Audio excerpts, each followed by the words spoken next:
Hello, everyone. Welcome to the Tea with April. We're going to knock the pot over this afternoon.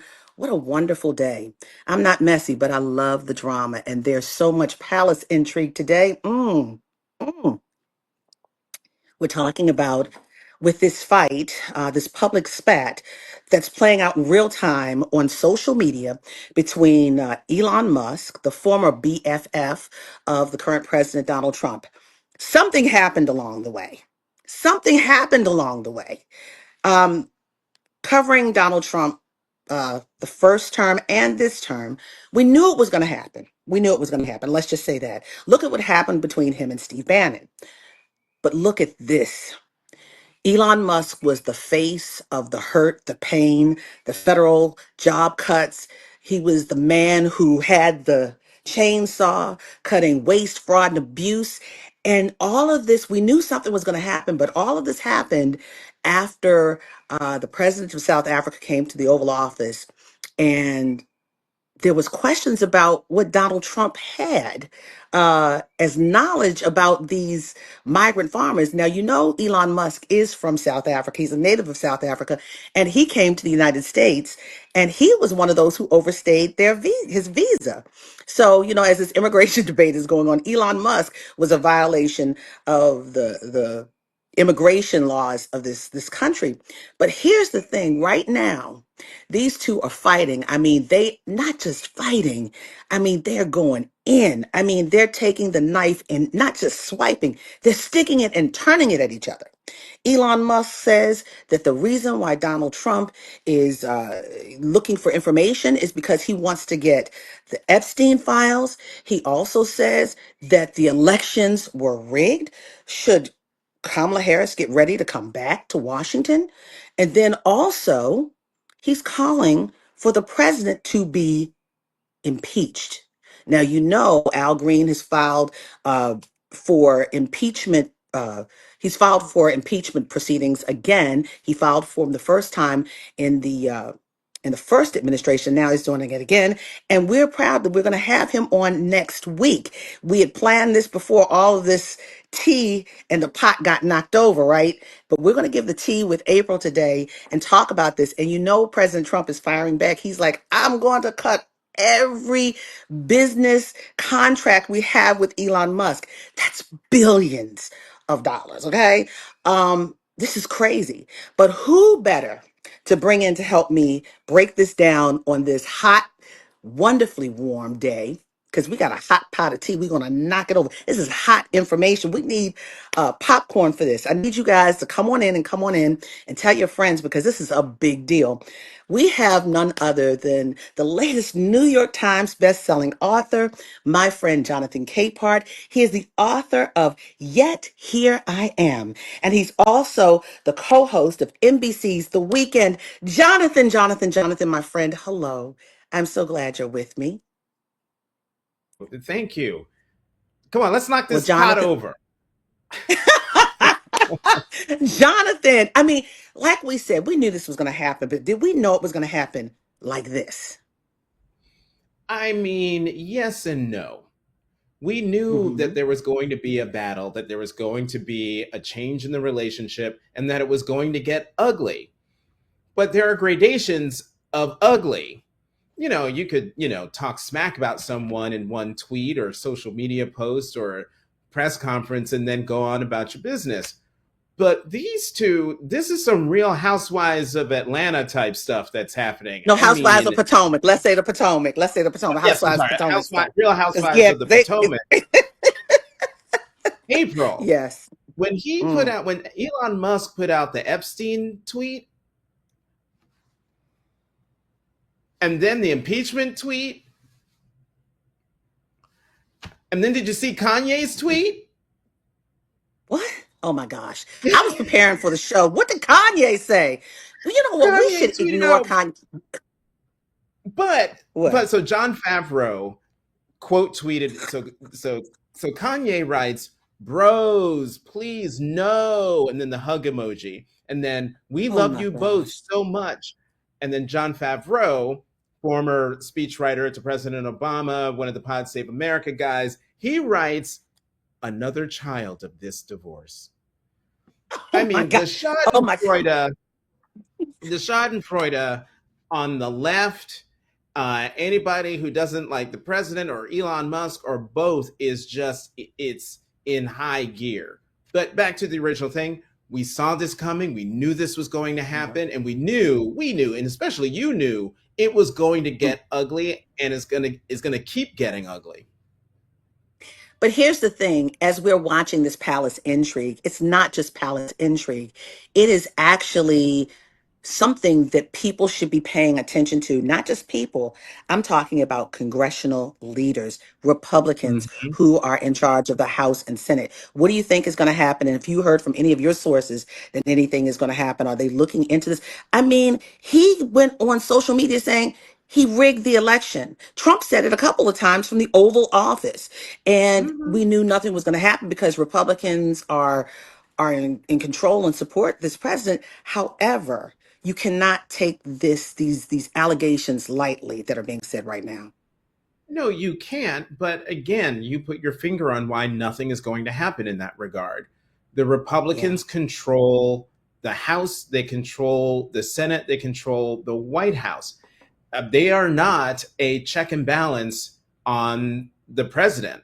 And in fact, in Mhm. Speaker Johnson, the House Speaker, I mean, he's not just a supporter of the president's, he's a true believer. He's a follower. Remember, he was one of the architects of the big steal. I mean, come on. So He's a there will be lifelong no, card carrying member. right. So there will be no congressional investigations. There will be no calls for hearings and or accountability. If it happens, you know what, Speaker Johnson, prove me wrong. Republicans, I would love for you to prove me wrong, but you won't. This is too big. You got two men who I don't know if they're on their medication today or they're not. You're talking about Elon Musk and Kanye West you brought in. I don't know what's going on, but the American public is watching this and he's throwing some big bombshells. He's knocked every pot over in every tea house, every house, everywhere. Okay. People are listening to this and they cannot ignore this. This is a big deal. And not only that, Jonathan, the American public is going to be hurt. This is the man who cut how many jobs, hurt how many people financially, and now he's telling what could be the truth about why all of this is happening. There's got to be something beyond this. And we got a lot of questions, but answer that to me. Answer what I just asked you if you can. And we're going to go to some questions because people are already burning up the text chat. But I mean, all the questions you asked are the right questions. You are absolutely right. Folks should take this seriously. Folks should be. It should be looked into, these allegations of fraud and rigging the election. Absolutely, but we have seen time and time again that it's not going to happen simply because the Republicans, there is more fealty to Donald Trump than there is to the Constitution and its provisions for checks and balances, provisions of having the Congress, the legislative branch, be a co-equal branch of government, meaning they are supposed to hold the White House accountable. They've demonstrated they're not interested in that at all. I mean, just look at how they allowed Elon Musk, an unelected world's richest person, to chainsaw isn't even the appropriate instrument. He took a Mm, wrecking ball to the federal yeah, bureaucracy yeah. from day one of this administration, and they've done nothing. No hearings, no hauling him down to Capitol Hill to have him answer questions. None of that. So why do we think that they're not going to do it now? So let me say this to you, and I'm a true contrarian. I believe I said this on Michael Steele's podcast, Goodbye podcast this week. Elon Musk has been broken by the American people, we the people. And I'm going to tell you why. Before all of this fighting happened, he has been looking like a broken man because the people have been standing out there protesting in front of the Tesla dealerships. The people have made it clear they've knocked his stock value down. He's lost money and he's now saying, I'm not going to support any more Republicans. I've spent $270 million already on Republicans and I'm not doing it anymore. The man is broken. This before this happened. And I guarantee you, the American people are going to protest again, go to town halls, and want answers. I hear you, but I believe this shakes a little differently than the other things did. But let's go. We have Jonathan, people want you to answer questions. Elon thinks he's going to win. Not sure of that. What do you think about that? Well, this is what makes this fight among the most interesting in terms of the president's fights with his quote unquote enemies. Sure, Donald Trump is the most powerful man in the world by virtue of election. Elon Musk is the world's richest person and therefore among the most powerful people in the world by his own success, his own hard Mhm. work, his own crazy genius, if you want to call it that. He's got unlimited funds compared to Yeah, Donald Trump. So that's what makes this fight. And we're watching this fight on a social media platform that Elon Musk owns. I that's mean, this true. is That's true. That's true. I put on Twitter and on Threads No, no, no, no. today's It used to news. the platform formerly known as Twitter. The platform formerly Right, known as Twitter. X. But I put on both X and Threads today's news in one GIF, and it was Godzilla versus King Kong fighting. That is what we are watching. Oh wow. Someone said, now this is true. Nobody was going to investigate Watergate until that broke wide open. There you go. Preach. All right. Right. Democrats, the Democrats need to leverage. This regime excels in gaslighting. That's true too. The Mhm. election allegations must be addressed. I agree. I agree. One of those melomatics have the nuclear codes. Yes. Not one of them, both of them have the nuclear codes. Well, we say the president. We assume that Elon Musk knows uh, a lot more than we What think he does. did he ever get a security clearance, by the way? Maglemanics. They took a lot of security clearances away, but he had a lot. No, no. He was able Right. to So, skirt the law. He was able to skirt the law. Remember, they were fussing about that? He was able to right. skirt the law. He did things. Yeah. You know what, Rule of April, law you was did say broken. something. You did say something, and I've been poo-pooing the role of Congress. But you put a finger on something very important. When Congress, you know, just stood on the sidelines, it was the American people who stepped up and said, "Oh no, no, no, no, no, no. This is not what we want. This is not we're not down for this." So protesting in front of Tesla dealerships, but also going to town halls in ruby red states, like the town hall that Senator Chuck Grassley held in ruby red Yeah. Iowa. He's been in the Senate Yes. for a bajillion years, and you've got these, farmers and things saying, "What about that man in El Salvador who was sent there accidentally? What are you doing to bring him home?" Mr. That was Garcia, a Yes, that was a due month ago. process. Right. Due Folks process. understand And that, yeah.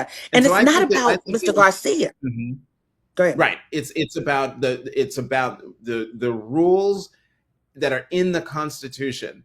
And so I do think, to the person's point about Democrats, I don't know how much leverage they have, but I do, because they're not in control, they're not in power. But I do think these Yeah. sort of shadow hearings that they've been doing, they absolutely should do one on the allegations coming from Elon Musk and the president about Pennsylvania.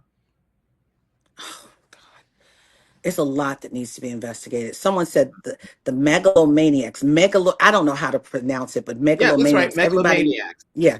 megalomaniacs. Yeah, Trumplicans is as far as I can go, but I don't know megalomaniacs. Okay. Well, Two Jonathan, syllables. we've spent a lot of time. We've got questions upon questions upon questions. And yeah, what does this do to Doge? What does this do to Doge? We've got questions upon questions upon questions, but you have a Mhm. heart out at a certain time because you are on a book tour. And guys, Yes. I want you to support him. Tell me about Yet Here I Am. Guys, for full transparency, Jonathan is a friend. He's helped me in a lot of things. And yes, hold your book up. Isn't that a beautiful book? I love that. And I love his husband, Nick, as well. Let me tell you, Jonathan, he let me read a lot of this and I encouraged him to do it. And see, I told you so. You're now a New York Times bestseller. Tell us about this Mhm. book. So you recall in Trump won in 2017, I decided that I needed to get off the news merry-go-round and do something that was more a little healing. And so I had all of these stories in my head from my summers down south in North Carolina with my grandmother, who was a Jehovah's Witness, and going witnessing with her. And so I just sat down at the computer and just started writing and kept writing all weekend.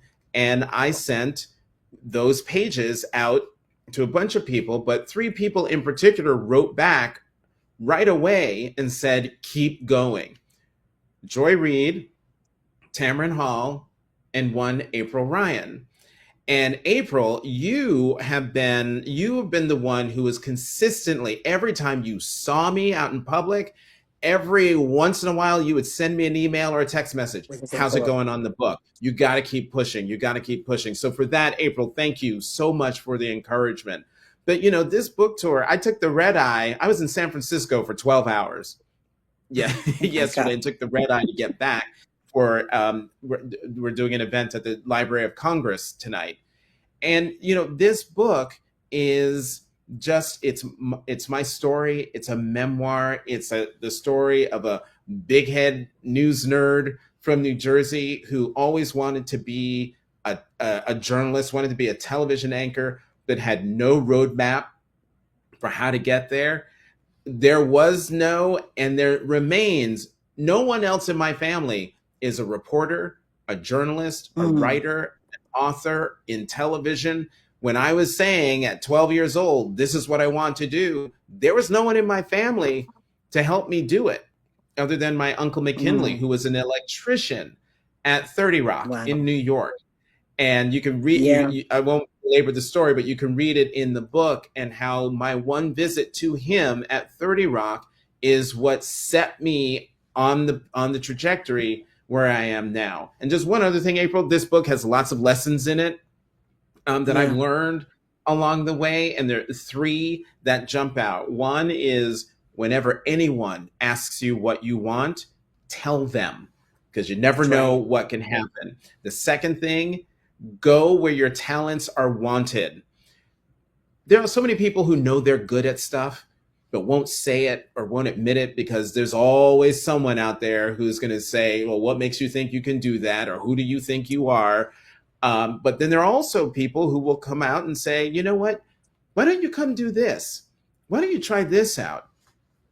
Go do it. And then the third, and this leads to the third lesson, and that is, everything we do in life is an audition for something else. We just don't know what for yet. Preach And your you story. will read, when you read in the book, you will see how that all comes together. Well, Jonathan, I'm going to say this. One of the reasons why I felt that you should keep going on that book, because at one time you put it down for me, like, I'm doing so much. I was like, please write it, please, because you have a story to tell. And there has been a systemic problem in this country with not embracing everyone. And I think for us to be able to embrace everyone is to hear their story, to make people understand we're not so far apart. We're not as different as you think we are.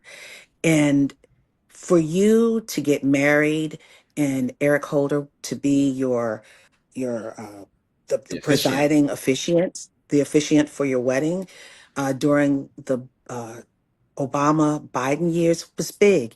And for you to have this book subsequently in the second term of Donald Trump, where, especially during this month, he doesn't even want to call it Pride Month. He wants to call it something different. Look at the circle and look what you are doing to help open closed minds. And for that, I appreciate you. Oh, thank you, April. Thank you. What's been really gratifying is, I mean, it's great hitting that New York Times bestseller list, but really the thing that has been most gratifying is hearing from people who have already read the book, or have listened to the audiobook, or at some points in the book, and telling me how much my story resonates with them, reminds them of aspects of their lives and their stories. Yeah. And it puts a finer point of something that I always say. I'm black, I'm an out gay married man, but my story and the stories that you read in my memoir, people, all kinds of people can find themselves in this book, and I'm hearing from them. And that is the most gratifying thing of all. Yeah, and when I started reading your book, it resonated with me because I spent summers in North Carolina with family. A lot of little black kids did that because Oh, you yeah. lived in the city. They wanted to broaden your horizons to see what it's like to live a different type of life. So what I want to do is say thank you to you for joining the tea with April. The tea is hot. We Mm. knocked the pot over. But one last question I want you to answer on this. I know we knocked the pot over, you know. Yep. um, someone said, "What is Musk gaining from this fight right now?" What do you think? I don't know, because he's fighting with a man who can cancel his government contracts in a The heartbeat. government conference. Yeah. Government contracts. So he's risking a lot. I don't know. I don't know. That's why that question is part of what makes this fight, the Godzilla versus King Kong fight that we're watching, so fascinating, so interesting. Are you King Kong or Godzilla? Which one? Oh, I don't. I just named the monsters. I'm just watching. I kind of like King Kong better than Godzilla, but I know a lot of people going to be upset with me. Anyway, I appreciate you, my friend. Cheers. Oh, thank you, Congratulations on your New April. York Times bestseller. I love you so much. Thank you. Thank you, Jonathan, for joining You us with the too. tea with April. Yes, and Congrats on keep the show. going on it. Thank you, and congrats on your New York Times bestseller. Yet here I am, Jonathan Capehart. He's got a New York Times sellers book. Go get it, please. Jonathan, thanks for joining. And I'm telling you guys, this has been an interesting conversation with John. That's right, he's got the book up. Jonathan, you go. You got to run to get to your All next right. thing. Thank you, Bye, my friend. everybody. So, guys, the tea with April is not over. It's not over. We're still knocking the pot over. I want to, first of all, before I go on any further, I want to thank my husband for designing, oh gosh, for designing this beautiful, oh gosh, I got it the wrong place. Here we go. For designing this beautiful cup, the tea with April. And he also got me a hat. So here we go, the tea with April. This is a big deal that Jen and Norm gave me this show. I thank you so much. They reached out to me and I was like, hey, yes, let's do this. And I'm really appreciative to be here because I thought about contrarian. I am a contrarian. And I think many of us in this moment happen to be. And I want to bring on someone who can break down legalese on a lot of this stuff that's going on right now. I want to bring on Chioma Chukwu. Chioma Chukwu. Chioma, thank you for joining us. Whew, welcome to the Tea with April. So Mm. glad you're here. Thank you for having me, April.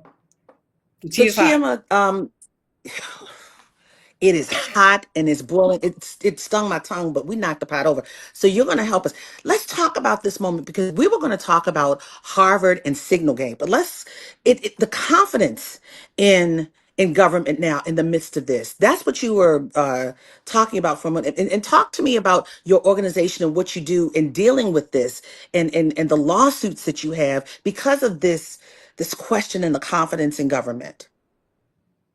Yeah. So American Oversight is a nonpartisan watchdog organization that uses a tool called the Freedom of Information Act to unearth what the government is doing behind closed doors. And the Freedom of Information Act essentially is a federal law that says that the government records belong to the American people. So the American people have a right to demand that their government turn over records that explains how they're spending money, who is influencing policies, all of the things that make our country run. And what we're seeing now is that it has taken on increased importance because we are experiencing and living through a chaotic presidency. We are constantly faced with infighting, black eyes, name calling. I mean, you name it. Policies changing every day. We don't know which way the wind is blowing.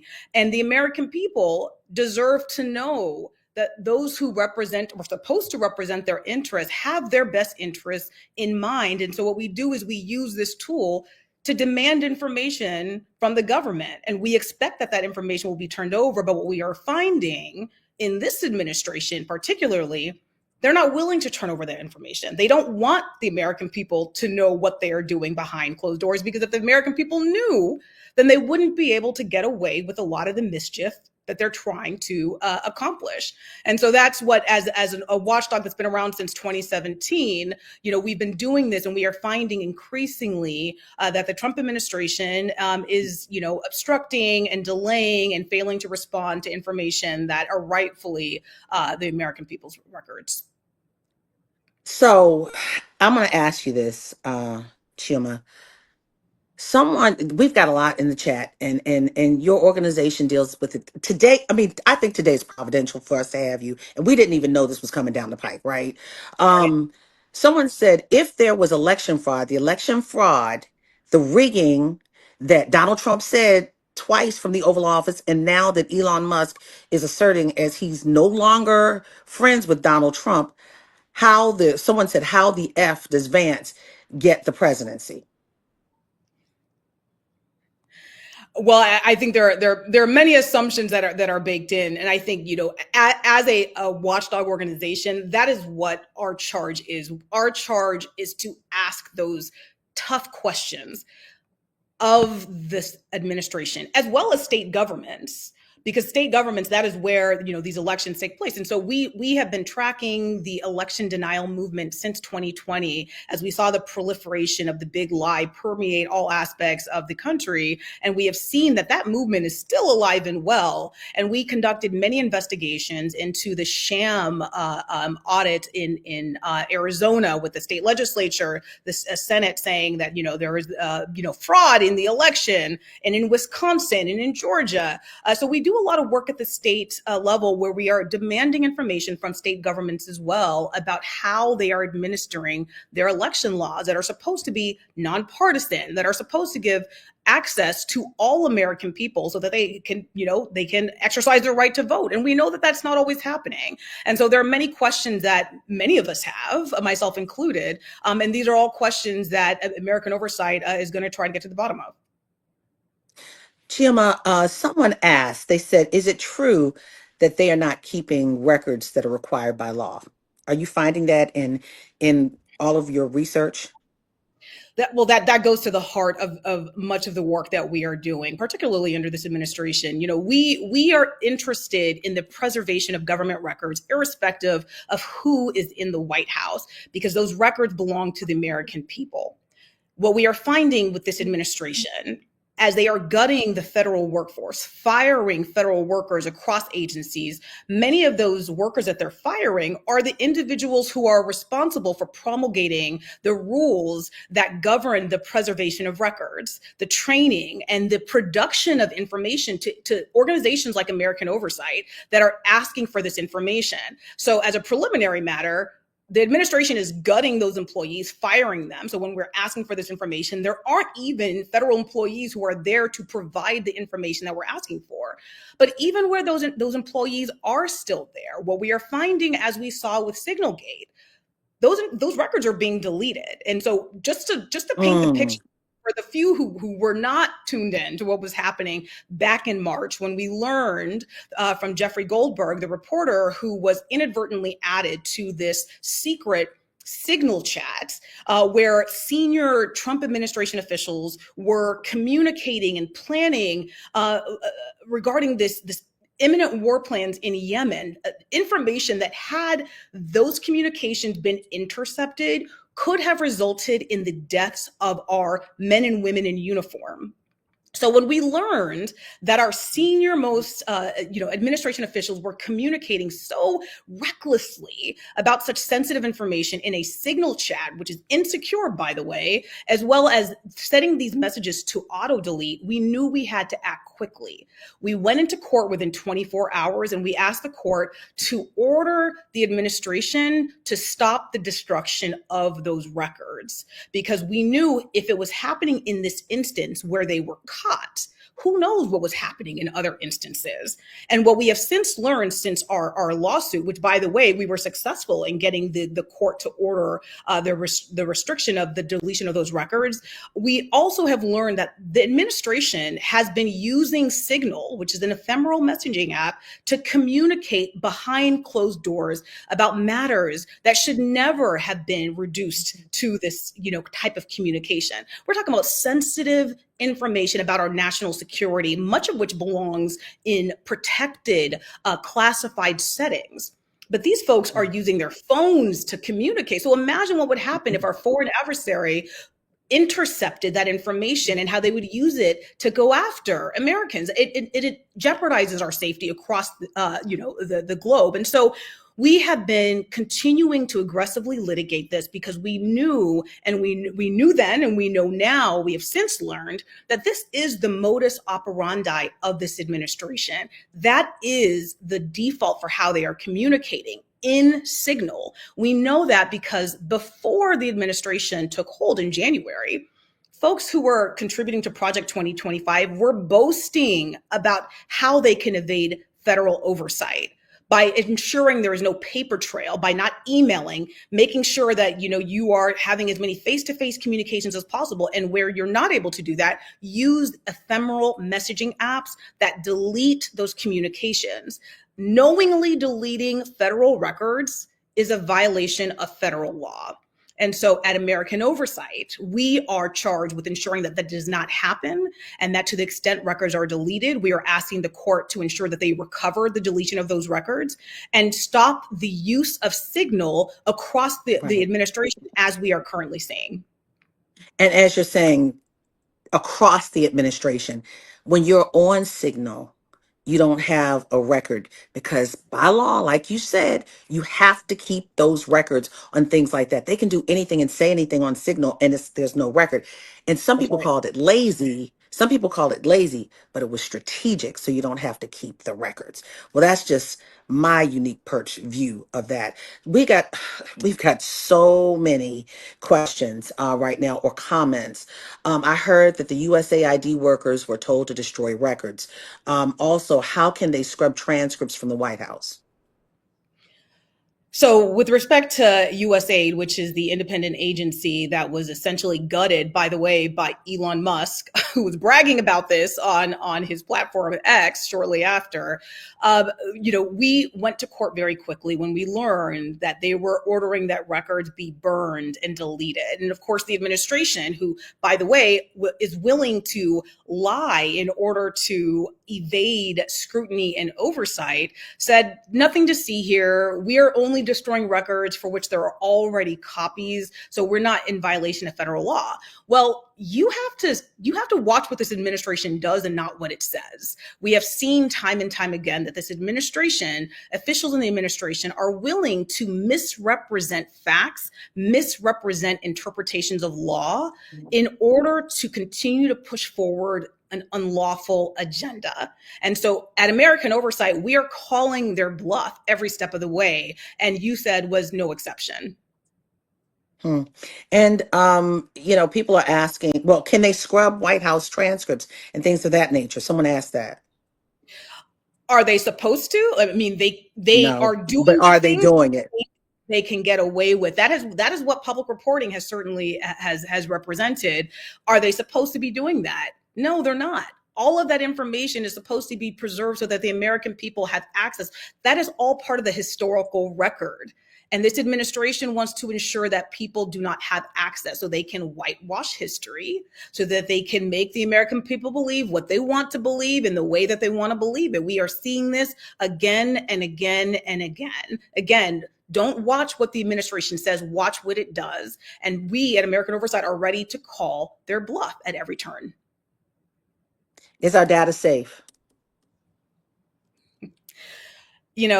We have serious concerns that this administration was so irresponsible to bring in Elon Musk and DOGE, folks who do not have the proper credentials to come in and access some of the most sensitive information that belong to the American people. We still don't know what they're doing with that information. We can surmise, we may find out over time, But those are the kinds of questions that we are asking. That is why we use public records to get access to what they are doing, because that information belongs to the American people. But we are very concerned about the way that our information is being accessed, and we have strong questions about what the administration is doing with that information. You got a comment. Great job, American Oversight. Another question, well, it's a comment, but I'm going to pose it in form of a question. Is our information opened up to Russia and China?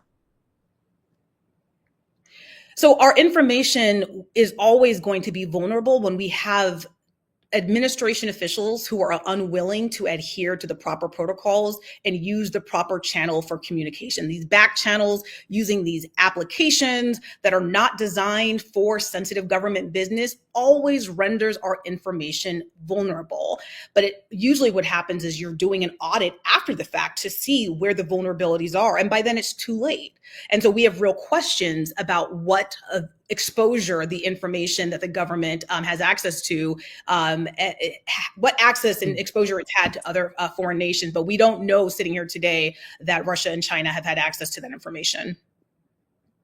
Today has been a huge day. When we plan to bring you on, we plan to talk about Signalgate and Harvard. I still want to throw in Harvard in the last. Do you have a moment? You have a couple more minutes, because this is a huge day. This is a big moment. I mean, the things that you thought are now being pushed in our face as alleged reality from the man who was inside the inner circle. He was in the room where it happened. The room where it happened. What do you take away from this moment? What do you take away from today? Are you going to be digging more? Is American Oversight going to be digging more into these allegations of what he said, what Elon Musk said about what's happening in the Trump administration?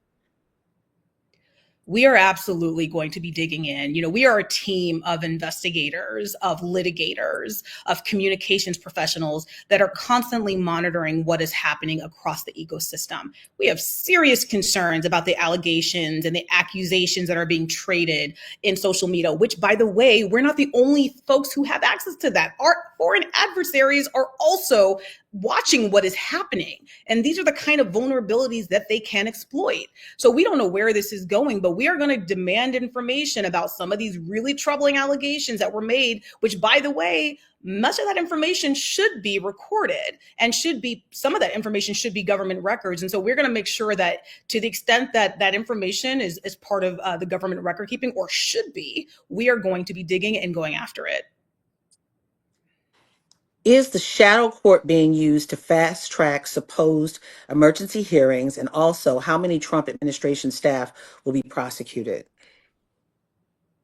Well, I certainly don't want to speculate about where things will end up and who will be prosecuted and or when. But I think what we can say is we are seeing this administration use the courts as essentially a tool to fast track, to get the kinds of decisions that will allow the administration to carry forward its unlawful agenda. Where this is all going is President Trump wants to ensure this unitary executive, to give him as the president powers that only belong to kings. He wants to ensure that the branches of government are essentially folded under his thumb, that there are not independent checks. That's why he fired the inspectors general. That's why he's removing Democratic board members from independent agencies. That's why he's going after academic institutions like Harvard, targeting nonprofits and other organizations that are conducting oversight, where we have a Congress that is supposed to be conducting oversight over its co-equal branch of government and is failing and abdicating its duty to do so. So the Trump administration is turning its ire toward those who it believes will serve as a check on its out of control agenda. And American Oversight stands ready, as evidenced by the lawsuit that we filed where they went after Harvard. They are bullying academic institutions, Harvard, Columbia, others, to try and get those institutions to capitulate to its every demand by using the guise of DEI, unlawful DEI is what they're calling it, diversity and equity inclusion programs, saying that they're unlawful, and using that as a pretext to push forward this agenda to make sure that everyone believes and thinks and speaks the way that this administration wants everyone to speak and think and behave. And so, to the extent the administration is parroting talking points about viewpoint diversity is important in academic institutions, they are trying to do the opposite. They are trying to strip these institutions of their academic freedoms and ensure that they're only espousing and hiring academic professors who reflect their values, their conservative values, because they are threatened by, progressive values and those who want to ensure that we live in a multi-racial democracy. And so we sued the IRS, we sued the Department of Treasury, we sued the Department of Education, because we recognize very clearly that the administration is weaponizing the levers of government to go after those institutions with whom it disagrees. And anybody can be next. Any nonprofit, any academic institution, any foundation. Capitulating does not save the day. This administration does not respond well to those sycophants. It does not respond well to those who challenge it. So the only answer here is to stand up for the rule of law and to continue to fight on and on behalf of the American people. And just to piggyback off of what you said yesterday, the president signed a proclamation banning international students from coming to Harvard. Now, what does that do for the students who are already, international students that are already there? What does that do to students who want to come? Think about this. A lot of these colleges and universities, particularly the ones that are considered Ivy League or some of the greater institutions in our nation, to include our HBCUs, we have a large contingent of international students. Elon Musk was an international student who overstayed his visa. Okay. That's what we are not talking about. What does that do to Harvard? Well, over a quarter of Harvard's student population are comprised of international students. And so that is designed to essentially strip Harvard of critical funding to essentially serve as a stranglehold so that the academic institution like Harvard cannot continue to operate, so that Harvard ultimately says, okay, Trump administration, we will adhere to your demands. And in terms of the students, I mean, it sends a chilling effect, both to the students who are interested in applying to Harvard, the best and the brightest that you would think any responsible government official would want to attract to our top universities. But that is not the case here. This administration does not care and is sending a warning sign to Harvard and a chilling message to those abroad to say, if you come here and study, we can yank your access, your visas at any time. And that is going to deter people from wanting to even apply in the first instance. Because what students want, they want safety, they want security, they want to come and study, they want to be able to contribute and to ensure, a prosperous future. And the administration is trying to deprive them of that.